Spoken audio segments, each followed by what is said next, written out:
thought that bringing us together would be a great way to see basically the dynamic of how you see life in the Pacific Northwest based on where you're from. You all coming from the South, I'm also from the South, and then of course you all are from the Pacific Northwest. So let's start with, I guess, the transplants. What was your initial thoughts when you arrived here in Seattle? Arriving here, you see the area, it's beautiful, but then you don't see a lot of us, so it was something that was very glaringly obvious to us that there wasn't as many of us as we're used to seeing around. I think it took a while to get used to it. So again, moving from the South and like seeing us all day, every day, having to kind of shift our expectations and just shift our norm. What do you feel when you hear Derek and Tanice's experience? I always feel for transplants who are coming to Seattle looking for certain experiences when it comes to, Black culture, and I always feel bad. I'm like, oh, what can we do to make you stay? Don't leave. We need the numbers. And so I feel bad, but also it's unique for me when I've been to Baltimore, places like that, and gone through the grocery stores, and I only see Black people for aisles and aisles, like the cash register, the customer.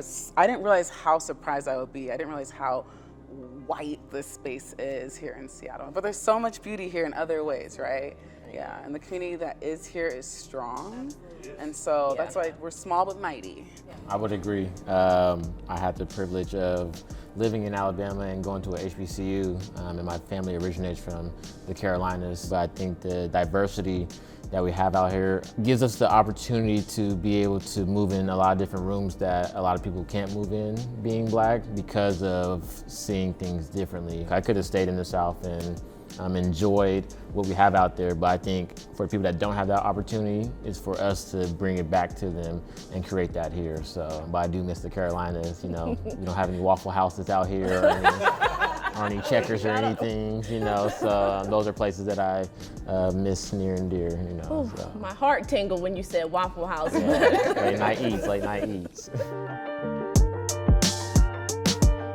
I will say, since moving out here, I feel like I've been very intentional about being Black, and it's confusing of what I'm saying, but I've never been in a situation where I haven't seen a lot of people who look like me. So I feel like now, a lot of people here are intentional about making those spaces. So why do you all think the Black community, even though it's small, I feel like it's very strong? A lot of people come together. And it's not so much like that in other places I live, like East Coast and down South.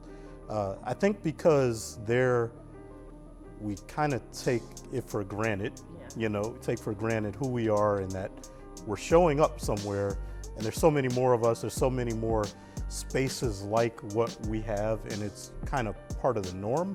Here we have to represent who we are, and we have to show, we're proud of this, and we're going to be unapologetic about it. I will say, as a person moving from the South, I feel like Western Washington, Seattle specifically, it's an area where you can have these conversations and people are receptive. People want to learn how to celebrate other cultures. So that's the cool thing about it. So when you think about that, what's something that you need from allies, or something that you feel like you've received from allies here that you wouldn't necessarily get anywhere else? Something that I get a lot of here, it's something that we just need to keep continuing here, is just listening.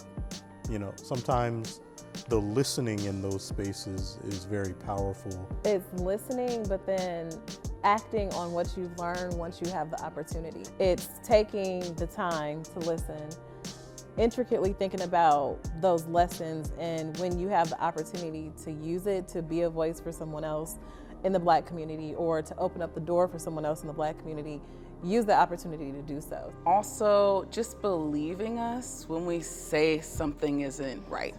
Because someone who's not from this experience will never understand. We have to make sure that if we are Black people doing stuff for Black people, that Black people are supporting that just as much as our so-called allies. It's not necessarily their job to do that. It's our job as a community to support our community just like others do. So I think it's very important that we make sure we help ourselves, and then if we set an example, then people will follow suit.